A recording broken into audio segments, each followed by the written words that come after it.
അവസാനം വിജയ് തമിഴ്നാടിൻ്റെ യഥാർത്ഥ ജനനായകനായിട്ട് മാറുന്നു. ഒരുപാട് ദിവസം വിജയ് ഇട്ട് ഓടിച്ചു കേട്ടോ. ആരാന്നറിയുമോ? മറ്റാരുമല്ല, നമ്മുടെ മഹാനായ ഗവർണർ ആർലേക്കർ ഉണ്ടല്ലോ, അയാൾക്ക് അബദ്ധത്തിൽ അവിടെ ചാർജ് കിട്ടിപ്പോയി തമിഴ്നാട്ടിൽ. അതിൻ്റെ മുഴുവൻ ഗാംഭീര്യവും അങ്ങ് പുറത്തെടുത്തു. ഫ്ലോറിൽ തെളിയിക്കേണ്ട ഭൂരിപക്ഷം ഗവർണറുടെ മുമ്പിൽ തെളിയിച്ചോണം ആദ്യം, എന്നാലേ സത്യപ്രതിജ്ഞ ചെയ്യാൻ വിളിക്കുള്ളൂ. ഇന്ത്യയിൽ മുഴുവനുള്ള പ്രസിഡന്റ് എന്ന് പറയുന്നത് ഏറ്റവും വലിയ ഒറ്റക്കക്ഷി ക്ഷണിക്കുക എന്നുള്ളതാണ്. വിജയ് 108 സീറ്റാണ്. അത് 2 സീറ്റിൽ അയാൾ മത്സരിച്ച് ജയിച്ചു പോയതുകൊണ്ട് 107 കണക്കാക്കാൻ പറ്റുള്ളൂ. ഒരു സീറ്റ് പോകുമല്ലോ. അങ്ങനെ 107 സീറ്റുമായിട്ട് ജയിച്ച TVK ഇതിന് മനഃപൂർവ്വം വിളിക്കത്തില്ല. അതിൻ്റെ കാര്യം എന്താണെന്നറിയോ? ഒരു സീറ്റിൽ അവിടെ BJP ജയിച്ചു പോയി തമിഴ്നാട്ടിലാകെ. അതാണ്. അങ്ങനെ 53 സീറ്റുമായിട്ട് ജയിച്ച AIADMKക്ക് എങ്ങനെയെങ്കിലും ഒരു കുതിരക്കച്ചവടത്തിന് മാർഗം ഉണ്ടാക്കാനായിട്ട് നമ്മുടെ മഹാനായ ഗവർണർ നോക്കിയിരുന്നു. അപ്പോൾ ഏതായാലും ശരി, അത് അവസാനം നടന്നില്ലെന്ന് പറഞ്ഞാൽ സ്റ്റാലിൻ DMKയും AIADMK കൂടെ ഒരിക്കലും ഒന്നിക്കുന്ന ഒരു സിറ്റുവേഷൻ നമുക്ക് ആലോചിക്കാൻ പറ്റത്തില്ല. സ്റ്റാലിൻ അത് നിർബന്ധമായിട്ട് അവസാനം അതിന് തയ്യാറായില്ല. AIADMK അവസാനം ഉപേക്ഷിക്കേണ്ടതായിട്ട് വന്നു. AIADMK ഇന്നലെ പറഞ്ഞു അത് ആ മുന്നണി അത് ഉപേക്ഷിച്ചു, ഞങ്ങൾ ഗവൺമെൻറ് രൂപീകരിക്കാനുള്ള വാദം ഉപേക്ഷിച്ചെന്ന് പറഞ്ഞു. ഉപേക്ഷിക്കട്ടെ, നല്ല കാര്യമുള്ളൂ. അങ്ങനെ ഉപേക്ഷിച്ചു എന്ന് പറഞ്ഞ ഒരൊറ്റ കാരണം കൊണ്ടായിരിക്കാം ഇന്നലെ വീണ്ടും വിജയ് കാണാൻ പോയി. ഇത്തവണ 120 ഓരോ കാര്യം പറയുകയാണ്. ആ എഴുത്തിനകത്ത് മൂല തിരിഞ്ഞിരിക്കുന്നു, എഴുത്തിൻ്റെ മൂല മടങ്ങിപ്പോയി, അതിനകത്ത് ഒപ്പ് പൂർണ്ണമല്ല, മറ്റേതല്ല, ഇതല്ല. വലിയ എന്തുമാത്രം കഷ്ടമാണെന്നറിയാമോ അയാളെടുത്ത് ചെയ്തത്? ആ ചെറുപ്പക്കാരൻ വളരെ കഷ്ടപ്പെട്ട് അത്രയും ഭൂരിപക്ഷം ഉണ്ടാക്കി, ഒറ്റ പാർട്ടി ഉണ്ടാക്കി, ആദ്യം തന്നെ മത്സരിച്ച് ജയിച്ചതിന് ശേഷം വെളിയിൽ നിന്നോണം. മിക്കവാറും ഞാൻ വിചാരിച്ചു ഇത് വല്ല നിവൃത്തിയും ഉണ്ടായിരുന്നെങ്കിലുണ്ടല്ലോ അയാൾക്ക് കൊടുക്കാതിരിക്കാനുള്ള മാർഗം നോക്കിയാൽ. ഭാഗ്യത്തിന് ഏതായാലും അത് നടന്നില്ല എന്ന് പറഞ്ഞു കഴിഞ്ഞാൽ 120 പേരുടെ അവസാനം പിന്തുണ കത്തുകളുമായിട്ടാണ് അവസാനം അങ്ങോട്ട് ചെല്ലുന്നത്. ചെന്ന് കഴിഞ്ഞപ്പോൾ ഒരു മാർഗമില്ല. അപ്പോൾ ഇന്ന് രാവിലെ ഏതായാലും 10 മണിക്ക് വിജയുടെ സത്യപ്രതിജ്ഞ നടക്കാൻ പോവുകയാണ് സെൻട്രൽ സ്റ്റേഡിയത്തിൽ.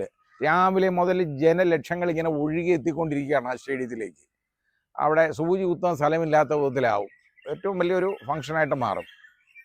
അപ്പോൾ അത് നല്ലൊരു കാര്യമാണ് ഏതായാലും നടക്കുന്നത്. ജനാധിപത്യം വിജയിക്കുന്നതിൻ്റെ ഒരു ലക്ഷണമാണ്.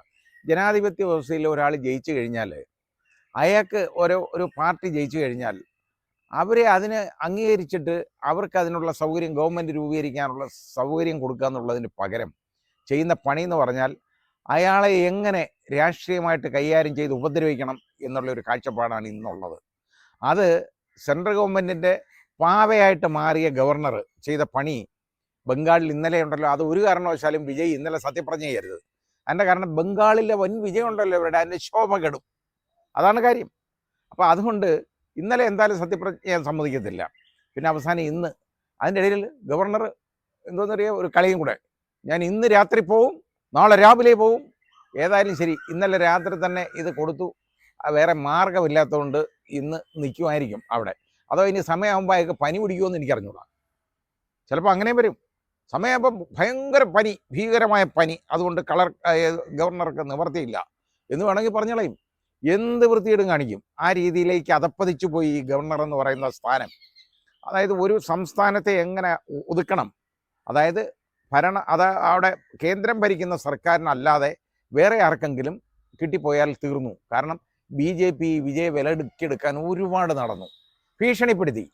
അയാളെ ED അയച്ചു, CBI അയച്ചു. അയാൾ അതിലൊന്നും വഴിപ്പെട്ടില്ല. സാധാരണഗതിയിലാണെങ്കിൽ പോട്ടി ശല്യം ഒഴിക്കാനായിട്ട് BJP ആയിട്ടൊരു ബന്ധം അയാൾ എടുത്തില്ല. അത് അയാളുടെ പോളിസിയാണ് അത് എടുക്കാതിരുന്നത്. എടുത്തില്ല, ഒറ്റയ്ക്ക് മത്സരിക്കണമെന്ന് പറഞ്ഞ് മത്സരിച്ചു, ജയിച്ചു. അപ്പോൾ അയാൾക്ക് എന്തായാലും സപ്പോർട്ട് കൊടുക്കാൻ തയ്യാറായത് കോൺഗ്രസ്, അവർ തയ്യാറായി. CPI CPM തയ്യാറായി, മുസ്ലിം ലീഗ് തയ്യാറായി. അതുപോലെ തന്നെ വേറെ ഒരു കക്ഷി ഉണ്ട്, അവരും തയ്യാറായി. ഏതായാലും ശരി, ഇപ്പോൾ വിജയ്ക്ക് 120 ആളിൻ്റെ ഭൂരിപക്ഷമുണ്ട്. 120 ഉണ്ട്.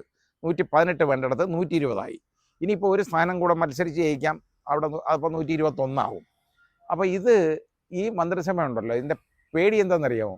അവിടെ പറഞ്ഞത് വിജയ് കയറിക്കഴിഞ്ഞാൽ അടുത്ത ഒരു 15 വർഷത്തേക്ക് ഇനി നോക്കണ്ട, രക്ഷയില്ല. ശരിയാണ്, 15 ആയിരിക്കണമെന്ന് ആര് പറഞ്ഞു? MGR കയറി കഴിഞ്ഞിട്ട് മരിക്കുന്നവർ MGR അല്ലായിരുന്നു മുഖ്യമന്ത്രി എന്ന് പറഞ്ഞതുപോലെ തമിഴ്നാടിന് നല്ല കാര്യങ്ങൾ ചെയ്താൽ അത് വളരെ നല്ല കാര്യമായിട്ട് കരുതണം. ആ അഴിമതി എന്ന് പറഞ്ഞാൽ എന്തോ അഴിമതിയാണ് നടക്കുന്നത്. നമുക്ക് ഇവിടൊക്കെ എന്നൊക്കെ പറഞ്ഞു കഴിഞ്ഞാൽ അതിന് ചോദിക്കാനെങ്കിലും ആളുണ്ട്. അവിടെ ഒന്നും ചോദിക്കാനൊന്നും ആരുമില്ല. എന്ത് അഴിമതി നടത്താം. ആ അഴിമതിക്കൊക്കെ ഒരു അറുതി വരുത്തിക്കൊണ്ട് വിജയ് ഒരു നല്ല ഭരണം കാഴ്ചവെച്ച് അവിടുത്തെ പാവങ്ങൾക്ക് എന്തെങ്കിലുമൊക്കെ ചെയ്തു കഴിഞ്ഞാൽ അയാൾക്ക് 15 അല്ല, അയാൾക്ക് കാലാകാലം ഭരിക്കാം. അവിടെ അയാൾ ജീവിച്ചിരിക്കുന്നിടത്തോളം ഭരിക്കാൻ പറ്റും. അതാണ് തമിഴ്നാടിൻ്റെ രാഷ്ട്രീയം എന്ന് പറയുന്നത്. അതാണ്. ഏതായാലും ശരി, ഇന്നിപ്പോൾ അയാൾക്ക് സത്യപ്രതിജ്ഞാനുള്ള ഒരു ഒരു ഒരു വേദി ഒരുങ്ങി കിട്ടിയേക്കാണ്. ഏതായാലും ഇന്ന് രാവിലെ 10 മണിക്ക് സത്യപ്രതിജ്ഞ നടക്കും എന്ന് തന്നെ നമുക്ക് വിശ്വസിക്കാം, ആശിക്കാം. അതേ പറയാനുള്ളൂ. ആശിക്കാമെന്ന് പറയാനേ ഉള്ളൂ. ഞാനിത് കാണാനായിട്ട് കുറേ ദിവസമായിട്ടിരിക്കുക, ഈ രാഷ്ട്രീയ നാടകം. ഇപ്പോൾ എത്ര ദിവസമായി? കഴിഞ്ഞ 6-7 ദിവസമായിട്ട് ഇയാളായിട്ട് വട്ടം ചുറ്റിക്കുകയാണ് ഈ ഗവർണർ, ഒരു കാര്യവുമില്ലാതെ. ഇത് നേരത്തെ ചെയ്തിരുന്നെങ്കിലോ ഫ്ലോറിൽ അയാൾക്ക് ഇത്രയും ഭൂരിപക്ഷമായിട്ട് തെളിയിക്കത്തില്ലേ? ഇത് കൊണ്ടുവന്ന് അയാളെ അങ്ങ് ഒതുക്കി കൊണ്ടുവന്ന അവസാനം ഊരി നിവർത്തിയില്ല, മതിലെ ചാരി നിർത്തിയേക്കായിരുന്നു. ഏതായാലും ഇത് മനസ്സിലാക്കി മറ്റ് പാർട്ടികൾ, ഇടത് പാർട്ടികൾ അവർ കൊടുത്തപ്പോൾ അത് നല്ലതാണ് ആ സപ്പോർട്ട് കൊടുത്തത്. അവരെ അത് പ്രശംസിച്ചേ പറ്റുള്ളൂ. കാരണം ഇല്ലെങ്കിൽ സംഭവിക്കാൻ പോകുന്നത് എന്താ? AIADMKയും BJPയും കൂടെ ഉള്ളതിനെ ഇയാളെ എടുക്കണം. അതാണ് വേണ്ടിയിരുന്നത്. അയാൾ തയ്യാറായില്ലല്ലോ ഇത്രയും പ്രശ്നം ഉണ്ടായിട്ടും. അപ്പം മനസ്സിലാക്കേണ്ടത്, ഗവർണർ മനസ്സിലാക്കേണ്ടതേ ഉള്ളൂ, ഇത് അന്തസ്സുള്ളതും വ്യക്തിത്വമുള്ളതുമായ ഒരാളാണ്. അയാൾ മധ്യവയസ്കനെന്ന് അയാളെ പറയാൻ തോന്നുന്നില്ല കണ്ടാൽ. കാരണം ആ രീതിയിലാണ്. ഞാൻ ചെറുപ്പക്കാരനെന്നേ പറയുള്ളൂ. അയാൾ ആ രീതിയിലുള്ള ഒരു പെരുമാറ്റം അയാളുടെ നിന്നുണ്ടായി. അയാളെ ഇങ്ങനെ ഒതുക്കാനൊന്നും പറ്റത്തില്ല, നടക്കത്തുമില്ല. ഏതായാലും അയാൾ നല്ല രീതിയിൽ അത് തെളിയിച്ച് കാണിച്ചു കൊടുത്തു. ഇത്രയും പ്രശ്നം ഉണ്ടായിട്ടും ശരി, ഞങ്ങൾ നിങ്ങളെയും കൂടെ അങ്ങ് കൂട്ടാം എന്ന് പറഞ്ഞില്ലല്ലോ. അത് പറയാതിരുന്നതാണ് വ്യക്തിത്വം എന്ന് പറയുന്നത്. അങ്ങനെയുള്ള ഒരാളായിരിക്കണം മുഖ്യമന്ത്രി.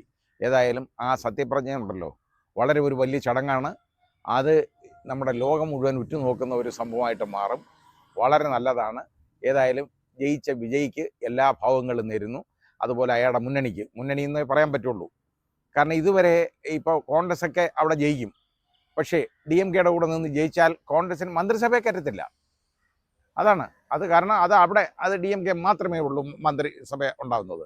അപ്പോൾ ഇത് ആ ഒരു കാഴ്ചപ്പാട് മാറിയിട്ട് ഏതായാലും ഇത് ഇപ്പോൾ ഇനി ഇവരെയൊക്കെ മന്ത്രിസഭയിൽ ഉൾപ്പെടുത്തും വിജയ്. അതുപോലെ ചെയ്യാൻ പോകുന്നത് വളരെ നല്ലൊരു കാര്യമാണ്. നല്ലൊരു ഭരണവും നമുക്ക് അവിടെ കാണാം. യഥാർത്ഥ തമിഴ്നാട് നമുക്ക് ഇനി കാണാൻ പറ്റും. അഴിമതി വളരെ കുറഞ്ഞതെന്നേ ഞാൻ പറയുള്ളൂ.